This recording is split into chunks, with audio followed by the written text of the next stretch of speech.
pagi. Ih, kamu Joko ya yang di marketing itu? Iya, dan kamu Sarah yang di HRD itu ya? Iya. Kok kamu tahu? Ya kan waktu aku masuk kemarin kamu yang wawancara. Oh iya saya inget. Saya banyak dengar tentang kamu loh. Katanya kamu itu salah satu karyawan yang paling diandelin di departemen kamu. Biasa aja. Ya kan aku hanya melaksanakan tanggung jawabku aja. Oh ya, kamu tahu gak kalau kamu itu kepilih jadi salah satu calon supervisor di departemen kamu? Masa sih? Iya, dan saya rasa kamu punya potensi loh untuk mengisi jabatan itu. Kasih.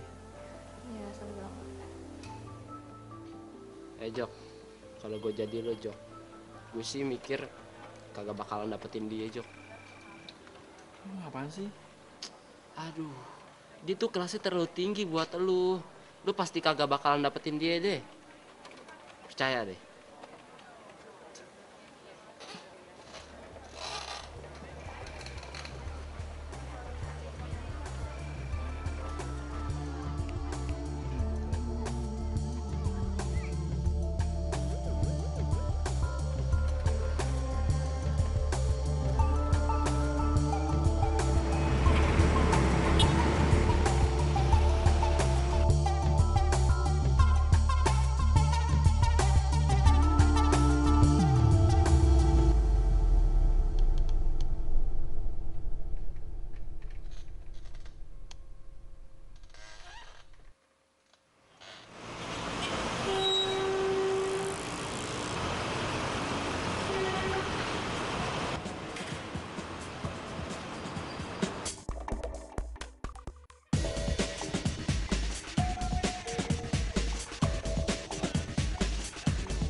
Kau hadir di sini,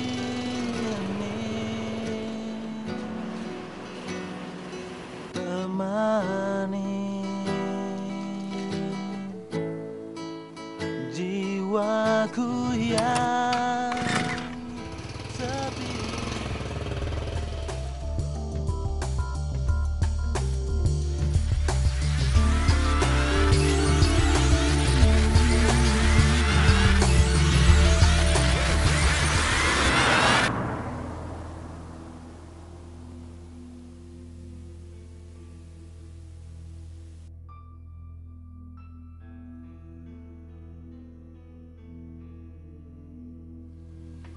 Bos, lu kerja tuh terlalu keras. Masa kerja sampai malam-malam gini sih Jok? Sekali-sekali curang-curang dikit lah Jok. Lu kagak ngerti sih, Bud. Gua berjuang untuk dapatkan promosi ini supaya gua bisa buktiin sama semua orang yang telah melecehin hidup gua. Mereka bilang gua itu nggak bisa apa-apa. Udah kok, nyantai dikit nah apa. Mending ikut gua aja main biliar. Oke?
Joko, Iya pak. kok kamu telat hari ini nggak seperti biasanya? Ya, iya pak. Memang saya telat. Saya minta maaf dan saya tidak akan mengulangi lagi. Saya harap begitu. Di tangan saya ada dokumen yang sangat penting dan saya perlu staf yang andal bisa menyelesaikan. Saya bisa percaya kamu.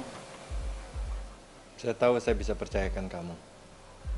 Saya sangat mengandalkan kamu, Joko. Jadi jangan kecewakan saya. Kamu mungkin mendengar berita di divisi ini akan ada kenaikan jabatan.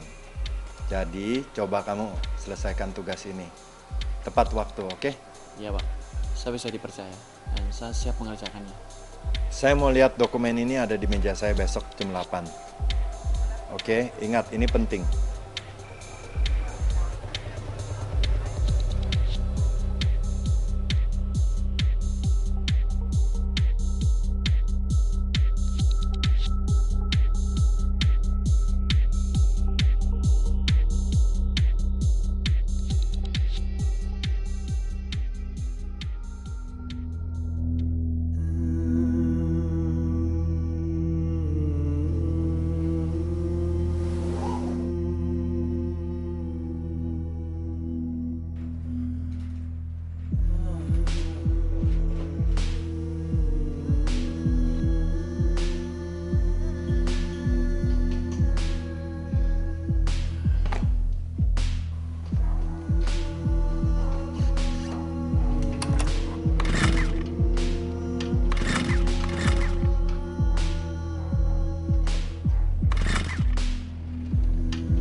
Sorry pak.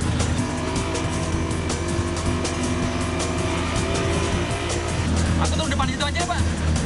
Ya depan situ aja. Ya depan lagi.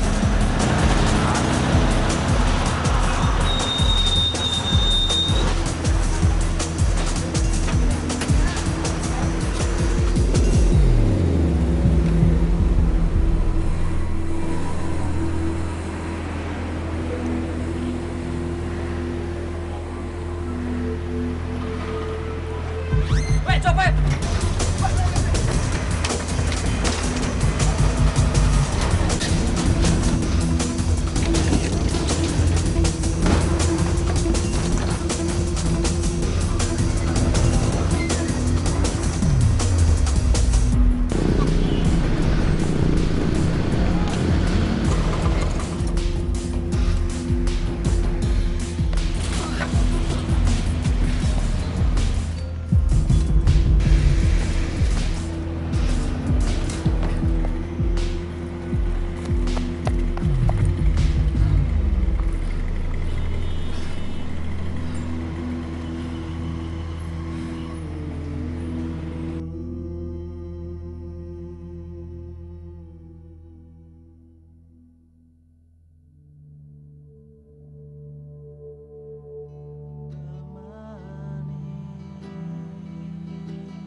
Jiwaku yang sepi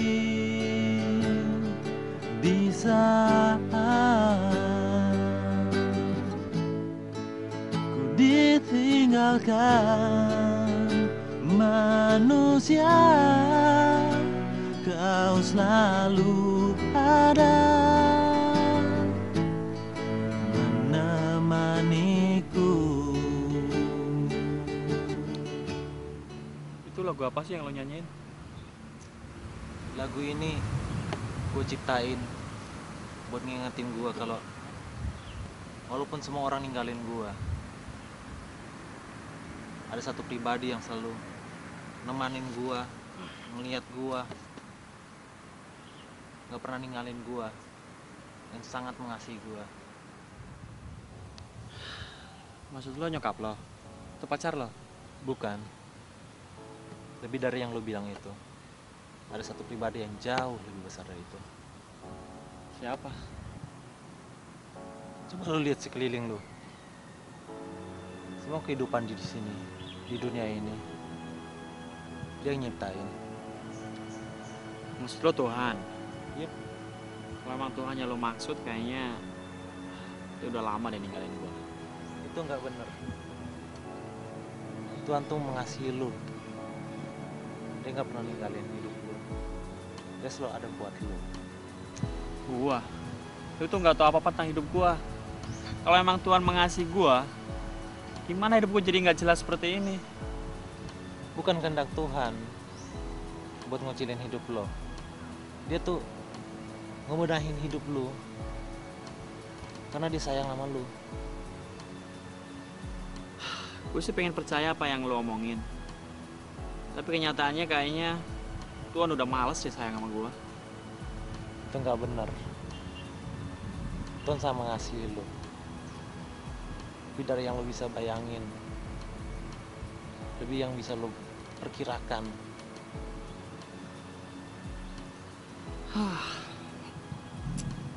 Sebenarnya apa sih yang Tuhan ingin ajarin? Kenapa sih ngalamin cobaan kayak gini terus? Gue udah bosan ngalamin kayak gini. Emang di mana lo taruh harapan lo? Suatu yang gak abadi. Di mana lo hidup untuk gengsi lo, harta lo. Emang semua itu bisa lo bawa kalau lo balik ke akhirat nanti. Ya, gue emang nggak bisa bawa apa-apa ke akhirat nanti. Semua manusia juga akan pasti nggak bisa bawa apa-apa ke akhirat. Dan gue juga nggak tahu. Lebih dari segalanya, Tuhan dari awal mula udah rindu punya satu hubungan yang baik dengan lo. Tapi dosa kita lah yang bikin jurang pemisah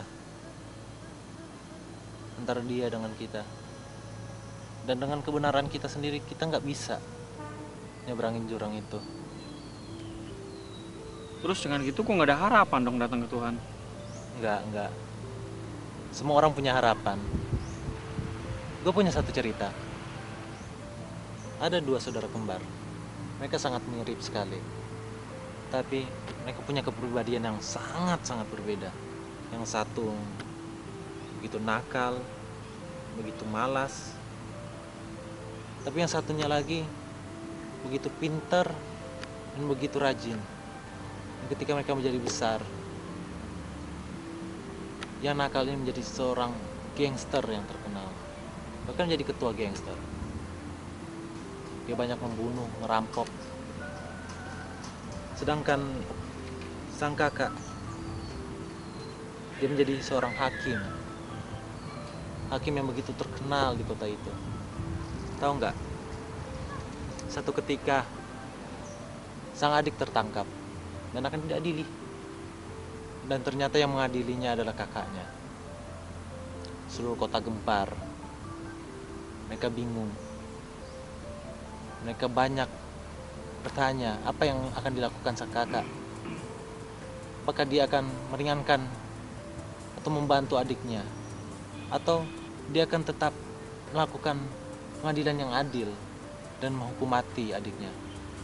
Akhirnya tiba hari untuk pengadilan. Sang kakak sangat bingung sekali. Tapi karena dia tahu dia adalah hakim yang adil, dia harus memutuskan sesuatu yang adil tanpa pandang bulu. Akhirnya dia ketuk palu dan mengatakan adiknya harus dihukum mati. Semua orang terkejut. Banyak yang setuju dengan apa yang hakim itu katakan, tapi banyak juga yang gak setuju. Yang setuju mengatakan bahwa kita punya hakim yang adil, hakim yang tetap mau menjunjung tinggi kebenaran walaupun adiknya sendiri. Yang lain mengatakan dia hakim yang jahat, yang gak punya belas kasihan,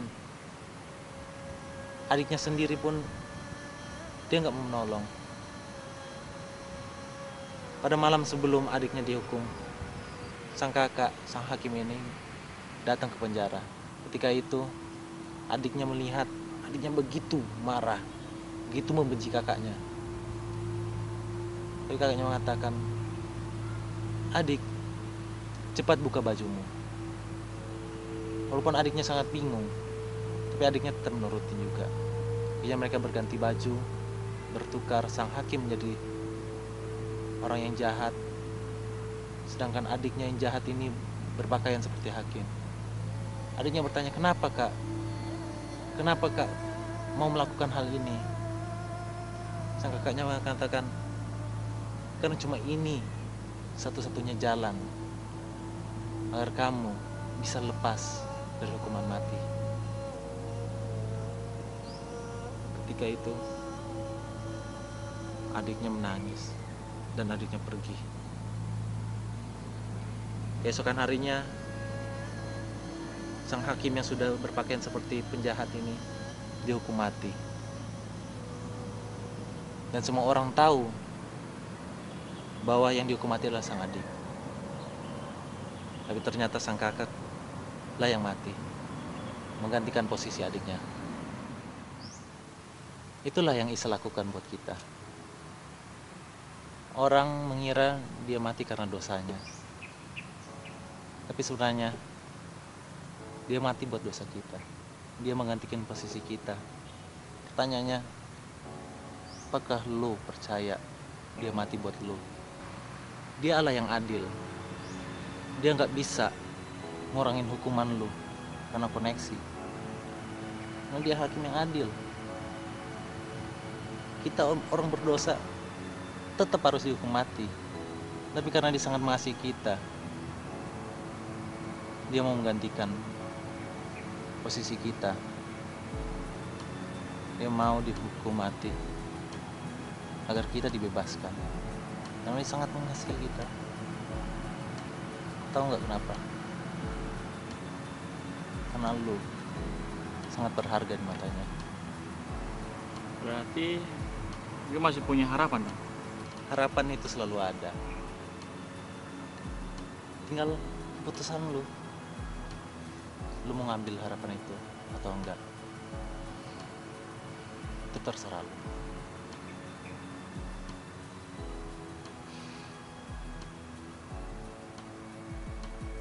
Ya, sepertinya sih gue bisa terima.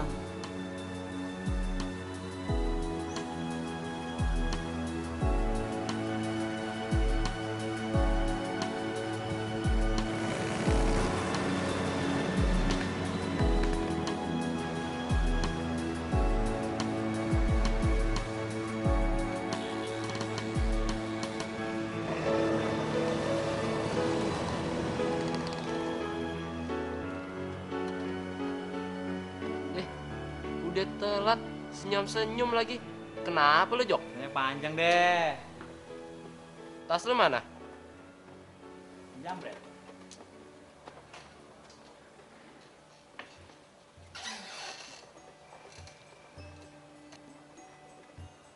Joko, apa yang terjadi? Dijamret pak. Dijamret? Kamu nggak apa-apa? Enggak sih pak. Cuma dokumen yang saya kerjakan kemarin ada di dalam tas itu. Dan tas itu dijamret pak. Ya udahlah, gak jadi masalah. Jangan dipikirin. Kebetulan juga tadi klien kita itu telepon. Katanya proyek ini dibatalin.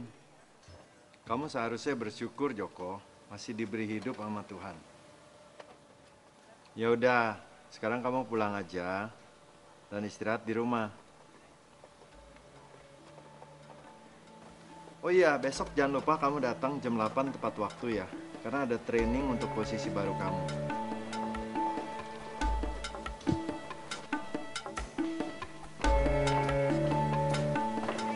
Hai Sarah. Selamat ya atas Ya. jabatan baru kamu. Iya, saya juga tidak menyangka bisa memperoleh jabatan seperti ini. Kamu nggak apa-apa? Oh enggak, ya saya baik-baik aja. Saya tidak merasa pernah sebaik hari ini. Oh ya Sarah, terima kasih ya buat dukungan kamu selama ini. Oke, bagus kalau begitu. Saya naik dulu ya. Oke.